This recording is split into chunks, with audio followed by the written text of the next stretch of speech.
any support, any kind of support? Because this looks like a huge responsibility for you. You're not a multi-billionaire, and executing a project like that costs money. It does, yes.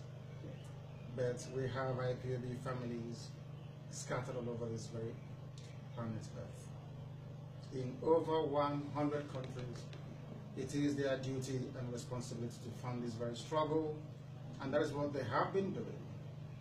There is no, what I would call, political contribution towards this very effort. Everything that you see we do and accomplish, those same people that come out every day to rally and to protest, who are being shot dead, they are the ones paying their way through this entire exercise. It's not being funded by any singular individual. I challenge anyone to rise up to say, I have ever contributed a dime to the running of IPOB. IPOB is strictly funded by family members all over the world, not by any individual. Of course, we do get what I would call moral support from men and women of goodwill in powerful positions around the world, because they recognize that this very effort to restore Biafra is not just for the good of people in Nigeria, I hasten to add, but also for the entire black people, not just in Africa, but all over the world. This is the beginning of genuine freedom for black people.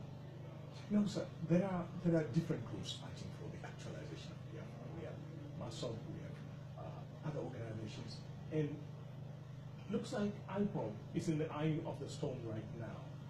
Do you think that the proliferation of these groups makes it difficult to fight this campaign, to execute this campaign? Not really, because those groups you mentioned, they were here about 6 days ago to say that with IPOB, under my leadership, that they support everything I do and will do anything I ask them to do in return. So we are one, pursuing the same thing. Perhaps approaches may differ, but the ideology and the message remains the same. Now, is the Nigerian government engaging you in any form to find a middle way to this? No. Has there been any attempt? Not at all. Not that I'm aware of. Maybe you might. You're a well-connected journalist. What if today they approach you to find a solution to all this? I'm a civilized person. I will always listen to what they have to say. I'm not belligerent or intransigent. No, not at all. I will listen to it. If they make an offer that is worthy of being sold to my people, then I'll take it to you. Right now, what do you consider as very worthy in terms of your... A date for a referendum. Give me a date for a referendum. I'll stop what I'm doing. That's what I answer. If they don't give me a date, there will be no elections in Biafra, not just on November the 18th, but in perpetuity. Then they will see how formidable we are. There will be no elections, I can guarantee you that. So it doesn't matter where I am, prison, grave, England, USA, the pronouncement has been made. They can try whatever they like, they can do whatever they prefer to do. I can assure you categorically, there will be no elections in Biafra land until they concede to a date for a referendum. Power belongs to the people, not to a piece of document, not to any group of individuals, and not to one person. This idea of citing constitutionality all the time, there is no mention or reference of referendum in the Constitution, is neither here nor there. Neither is restructuring either. There is no restructuring in the Nigerian Constitution, but everybody's talking about restructuring the country, isn't it? Who made the Constitution? Was the Constitution made to serve the people, or for the people to serve the Constitution? Smells more like communism than democracy. Here we insist that power belongs to the people. It doesn't matter how many enemies we have. We don't care what they do. On the 18th, we will show the world that the power belongs to the people. 18th of November, that is.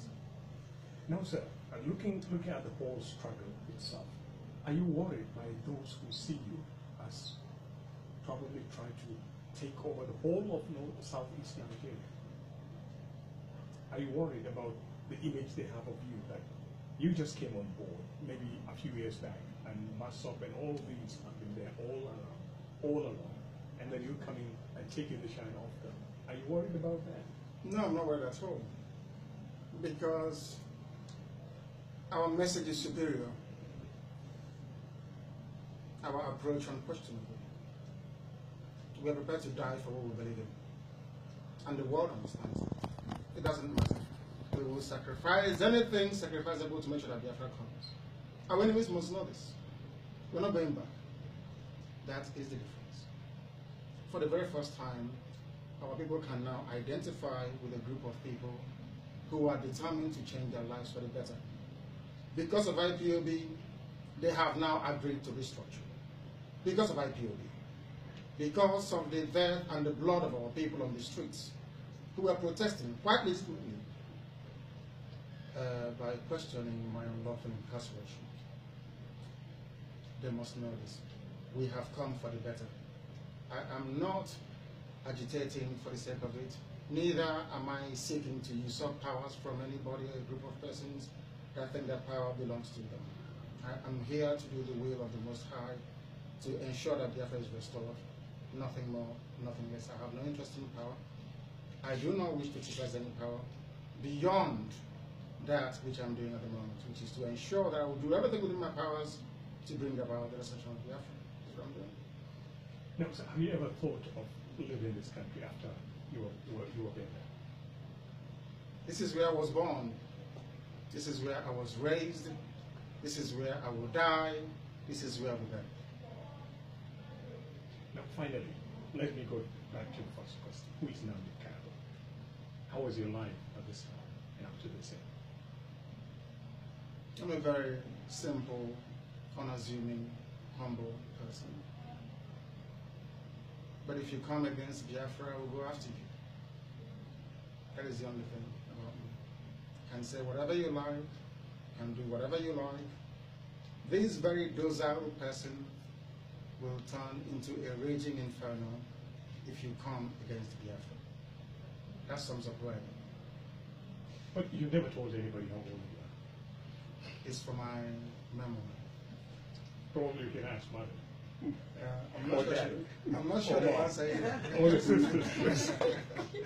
It's one of those conundrums, I would say. Thank you, sir. In time, you will find it. But you'll be amazed at the day that I was born. You'll be shocked. The world will be shocked. The precise hour I was born, mankind will be shocked. I will tell you someday. Sounds perfect.